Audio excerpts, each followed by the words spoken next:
What's going on, everyone? My name is Echo Codex and welcome back to the channel. Now, hopefully you've seen my last opening, but we got a lot of banger pulls from the Titan refresh, and the summer sale has come and gone. Didn't really participate too heavily, got a few deals here and there for units, but now I have a ton of rank up resources and a few good champions that I want to use them on.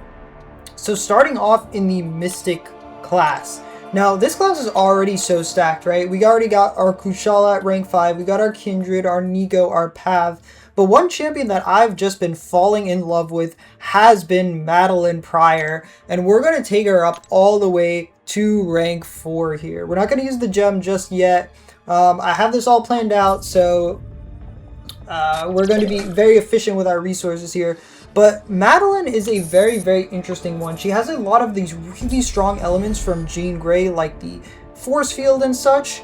But she has a very unique playstyle in that you want to get to her SP2 and then you want to activate the Goblin Horde, or if she's awakened and in Battleground, she'll start with that Goblin Horde active, and then you want to end up punishing a lot of the opponent's special attacks and heavy attacks and combo enders, and time slows down when the opponent makes these abilities and makes these moves. So you gotta get used to that playstyle, and seeing that slow motion activate, you want to immediately go in, you don't want to dash back and go back in, otherwise you get hit. So the playstyle is a little bit finicky, but once you get that playstyle down, she's so much fun to play. It's unbelievable, and she's so good. She's so good against especially buff heavy champions. But also in the non-buff matchups, she does suffer a bit.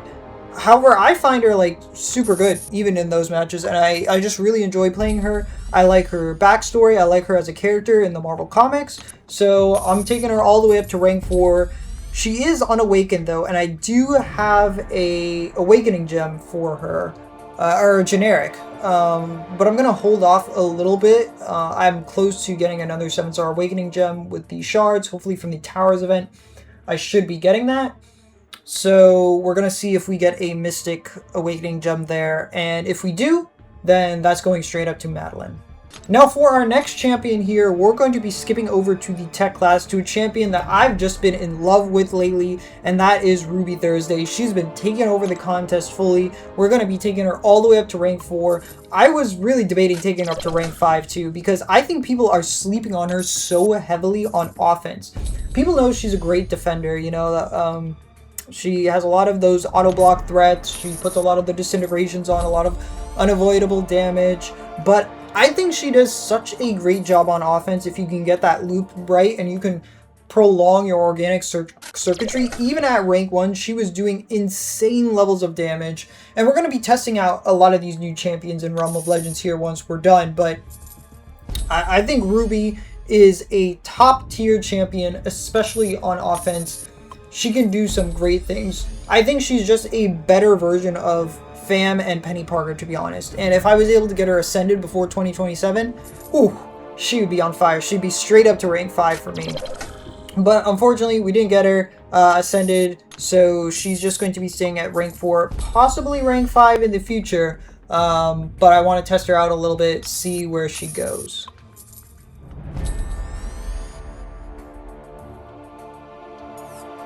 Now we're going to be moving over to the skill class, and this is where my rank ups get a little bit more nuanced for me. And the fact that I'm going to be leaning a lot more into Ascension here with Attuma. Because the game is moving towards Ascension. I will get a video out on my full thoughts on Ascension now that it's been out for a couple of months.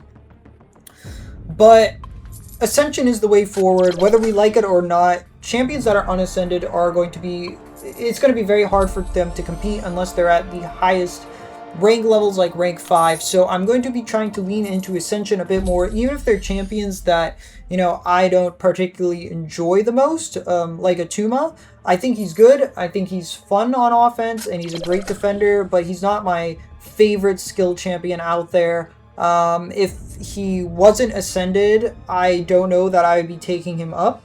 But he is, so we're going to be taking him up, making the best out of a, you know, subpar situation. I would have liked to take up other champions instead. But I'm going to be taking up Atuma, and I'm going to be taking him all the way to rank 4 here. I think he is a solid dual threat in Battlegrounds, and he's got a lot of versatility not only in Battlegrounds, but also in modes like Coliseum and Towers. I think he's got a lot of damage that you can access within that 1 minute range, and he's got a lot of ramp up if you can push it even further. So we're going to be taking him all the way to rank 4. Now, sticking on this same line of Ascension, we're going to be doing a little bit of a preemptive rank up here in Baron Zemo, because Zemo, he's like the cockroach of MCOC. He does not die. He has always found a use in the game. There's been challenges that have been set up for him. Maybe that has to do with the people working there and the people that like Zemo a lot. But Zemo just does not leave the game. He is always going to be present, and I think it's about time that I ranked up my Zemo. I'm only going to be taking up to rank 3 here in this video because he is unascended. If we are able to pull him as an ascended champion in some sort of featured crystal or empowered crystal opening, he will be going all the way up to rank 4. But as for right now, I kind of wanted to just leave him at rank 3 and see how my openings go in the future and whether or not I want to take him up to rank 4. Now, sticking on this trend of Ascension, our next rank up here is going to be Gentle. Now, Gentle's a little bit of an interesting one because even if he wasn't ascendable, I think I would be taking up Gentle. Right now, my Gentle is ascended 1.5, so I just need one more copy of him to take him up to Ascension level 2. So that's definitely a factor in here, but that's more of a tiebreaker. I really enjoy Gentle's playstyle. I think he's got a lot of good versatility with his his Daunted and his Reverb effects. And I think that he can just access a lot of damage quickly, but he also presents a lot of difficulty on defense, especially if you can't deal with that Unstoppable. He's going to slow you down significantly on defense. So I enjoy Gentle as a champion. I think he's good, and we're going to be taking him all the way up to rank 4 here. Would probably be taking him up in either way because I think he is a top 5 mutant. I think people are sleeping on him. Maybe that's a little bit of heresy to say, but I think the top 3 mutants are pretty well secured in Onslaught, Jean Grey, and Mr. Sinister. I think the 4th best is definitely going to be Captain Britain there, but I think that Gentle is securing that top 5 spot over Deadpool X-Force. I think Gentle offers a little bit more versatility and a little bit more uniqueness in the way he does damage because he's a physical attacker. He does those physical bursts. He's got the reverb. He's got the Unstoppable. And so that's why I value him a bit more above Deadpool X-Force, who's securely at number 6, even beating out my girl Dazzler, who you guys know I love. But we're going to be leaving Gentle at rank 4 for now. Now, one other champion that I love to play, but I don't think he had enough damage until Ascension came around, was Nova. And so we're going to be taking Nova all the way up to rank 4 here. He is a great defender, again, leaning into that kind of realm of Ascension. The only problem with him is that he really does want that Sig 200, and we're going to be pumping in some Sig Stones into some of these champions here shortly, but Nova is one of those champions that wasn't quite there until Ascension, and with that extra power level of Ascension, I think he definitely can compete at the highest levels of competitive play, but also he's just a good overall champion with a lot of versatility. He can get that True Strike active. He's got a unique playstyle in that you want to keep dashing back in and out. You don't really want to be using his second medium attack until you're ready to cash out. He's got that unblockable, a lot of damage off his SP2, and maybe this is more of a personal thing for me, but I really enjoy the character of Nova himself, especially Sam Alexander. I wish they would add him to the game, but Nova definitely has a special place in my heart in terms of Marvel characters, so we gotta be putting him up there at rank 4. Now, I want to give a special shout out to one champion that I'm not going to be ranking up just yet, but that is Solvark. Now, I got Solvark just out of a basic 7-star crystal, didn't record it, and I tested him out a little bit, and I wasn't enjoying him too much, so that's why I think I'm going to keep him at rank 1 for right now. I'm going to be playtesting him a little bit more, see if I can get into that playstyle. He's definitely a top tier tech champion. He's got great defensive capabilities, but for right now, I'm just not really enjoying him too much, so I'm going to be leaving him as is. Even though I'm leaning into Ascension and all these kinds of things at the moment, I still want to be able to rank up champions that I enjoy, and Sylvar just doesn't meet that criteria right now, so I'm going to be leaving him as is. But for our final and most important rank up of the day is going to be our third rank 5 champion, and this is a champion that I have fallen in love with once again recently after playing her in Towers and Coliseum and in Battleground. She's such a great dual threat, and I know she got a little bit shadow nerfed, but that's my girl, Spider-Woman. I love her playstyle. It's so versatile. I love the SP2, SP1 rotation. No one's immune to her power stings. She got severe debuff, damage out the wazoo. She's got that defensive capability with the fumble, the evade, and so we're going to be taking up Spider-Woman as our 4th rank 5 champion on this channel. Cannot wait to play her a little bit more. We've got the Ant-Man relic already on her. We're going to be leveling her up all the way, checking out her power level. Her PI is currently sitting at almost 63k, so let's see where that puts her in terms of the overall roster here. We're going to reset it. She is now securely at number 4. We have bumped up the prestige. She is at Sig 200. So happy with our 4 rank 5s. Kushala, Serpent, Jean Grey, and Spider-Woman. I'm trying to rank 5 champions that aren't ascendable but are so good and are so much fun to play so that they can compete with those ascended champions. And that's why I ended up going with Spider-Woman overall. But now let's take a look at the Sig Stones and see what we can do. Alright, so as far as Sig Stones goes, we're going to need to be putting some into Nova here. We got a lot of these Tooth and Claw ones. We're going to be putting in about 100 into him here from the Tooth and Claw. Get 80 up there. He definitely wants that Sig 200, so I am more than willing to put Sig Stones into him at this point. I also want to save some for Madeline Pryor if we ever get her. We got 60 of these Sig Stones. We're going to be dumping all but 1 into him, and then we're just going to max him out using the remainder of our regular Sig Stones here. Push them all the way up to Sig 200. That gives the duration of buffs an 80% increase and, you know, an increase to his overall attack rating. We're also going to be pumping some Sig Stones into Ruby Thursday over here. She's already at Sig 80 from our Titan Crystal opening, so we're just going to be pumping full set of Sig Stones into her, getting her all the way up to Sig 200 if we can. We'll use these Pump It Up crystals here, which should be enough to get her all the way up to Sig 200. That gives her... Oh, now she's the top tech champion, but I feel that her Sig ability is actually very important by increasing the disintegration damage and reducing that stun ability accuracy. So I think she's worth the Sigs for me, so we're going to be pumping the Sig Stones into her. Now we're left with a choice. We have a Tuma here, who I think we're going to be pumping our skill Sig Stones into, which definitely increases the chance for that concussion, which is very, very solid. Based on his abilities to reverse that ability accuracy, and putting that concussion on just gives him some starting damage. And we're going to be using a few of these ascendable Sig Stones onto him to put him all the way up to Sig 200 there. Now he's the top skill champion at rank 4 Sig 200. The last champion that I want to pump some Sig Stones into is Gentle here.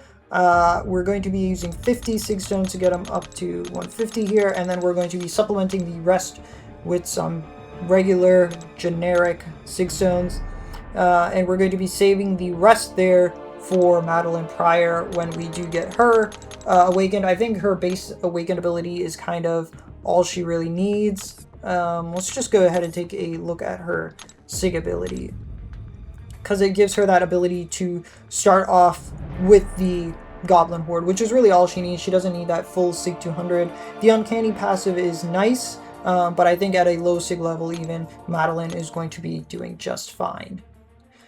So now that we've made all of our rank ups there, the account looking way more beefy than before. Our prestige has been bumped up all the way to 36.3k.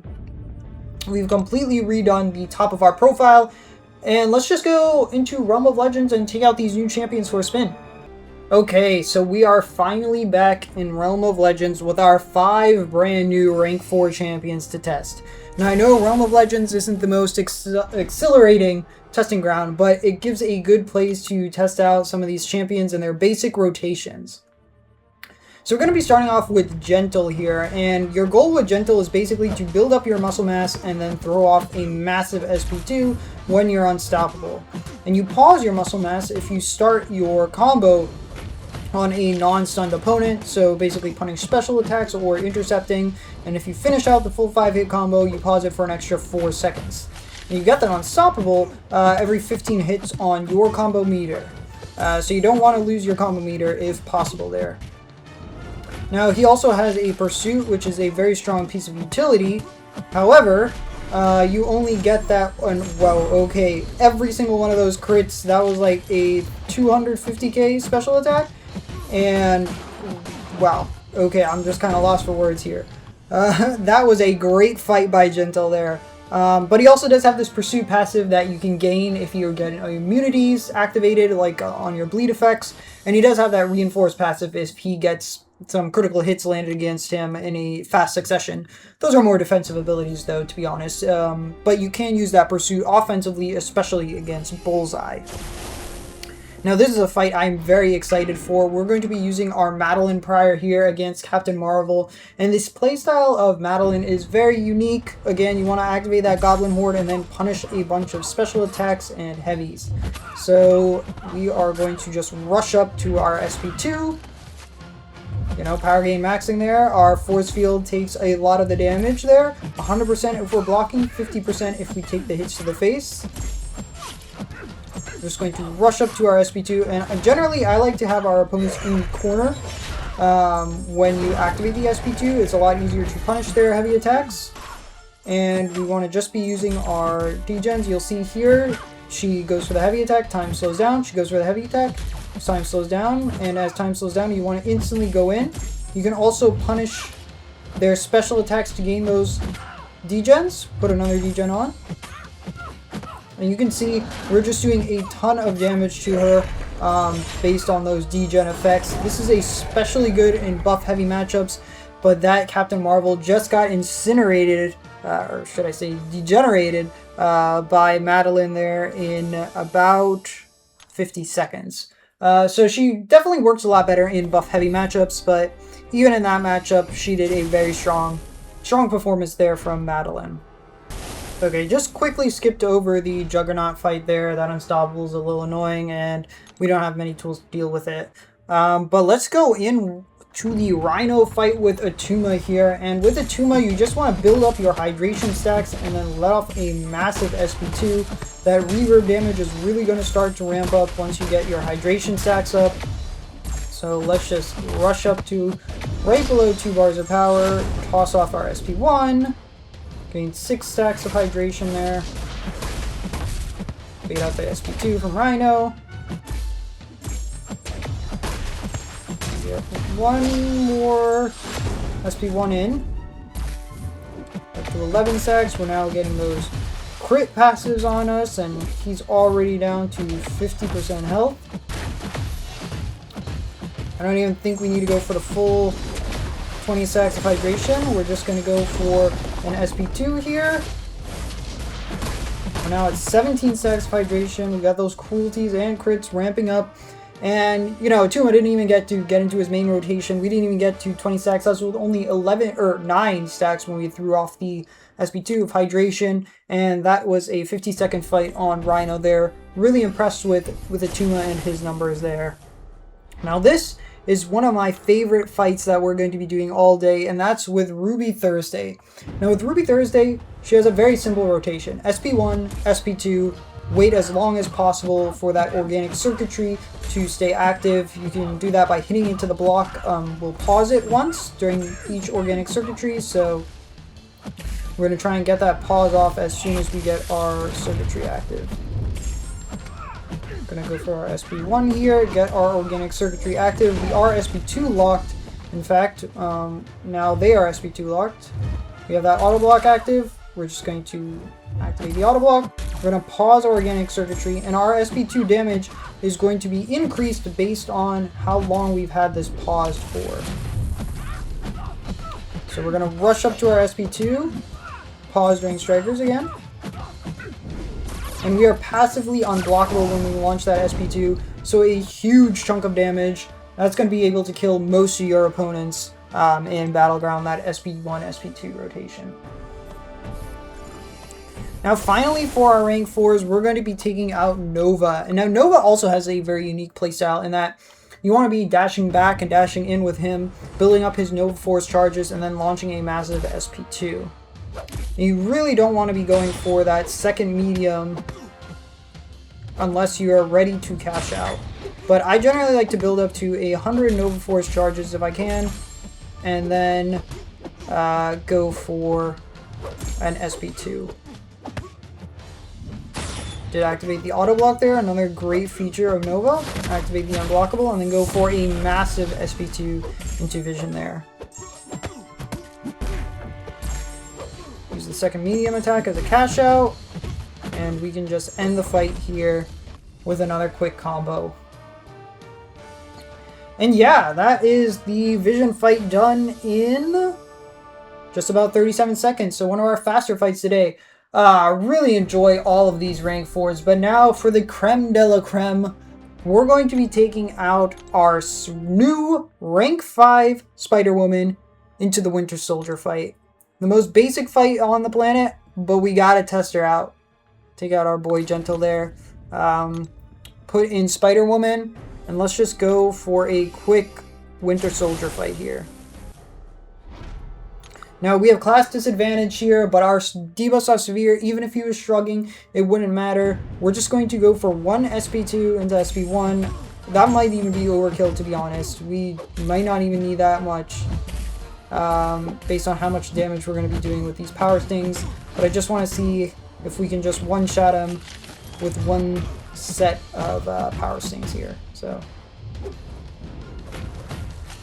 put that fumble on. We got our debilitates on. We're gonna put our retribution passive on him and go for an SP1 here with 13 Furies now. For that SP1, put all the power stings on, and he just gets one shot. Absolutely insane. Spider-Woman, love this champion. Such great design. I can't wait to take her out into the rest of the contest. But we have just got a banger new set of champions ranked up on the channel and on the account. We got a huge set of defenders that we're going to be bullying some people with in BGs and Coliseum and Towers. I hope you enjoyed these rank ups. Let me know what you'd like to see more of. But if you did enjoy this video, be sure to hit that like button, hit that sub button, hit all the good buttons. And I will see you in the next one.